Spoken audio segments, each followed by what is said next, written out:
अगर आप दोस्तों हमारे चैनल पर नए हो तो सबसे पहले हमारा चैनल सब्सक्राइब कर लीजिए। इस पर हर रोज मिलेगी आपको एक नई जानकारी।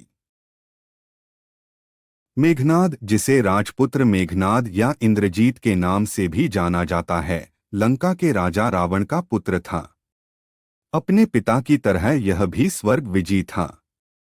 इंद्र को परास्त करने के कारण ही ब्रह्मा जी ने इसका नाम इंद्रजीत रखा था। इसका नाम रामायण में इसलिए लिया जाता है क्योंकि इसने राम रावण युद्ध में महत्वपूर्ण भूमिका निभाई थी।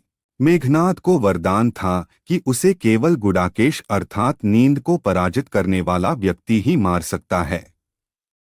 यह मत भूलिए कि लक्ष्मण भी हर्ष शेषनाग के अवतार थे और सांप या नागा अपने सन्यासी जैसे गुणों के लिए जाने जाते हैं और उन्हें कम नींद की जरूरत होती है। मेघनाद की दिव्य शक्तियां। उसने राम की सेना से मायावी युद्ध किया था।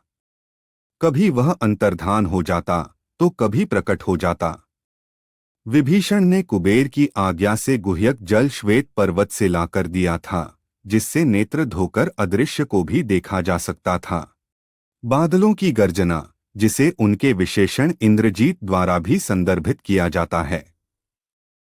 हिंदू ग्रंथों के अनुसार इंद्र का विजेता रावण का पुत्र और लंका का राजकुमार था, जिसने इंद्रलोक स्वर्ग पर विजय प्राप्त की थी।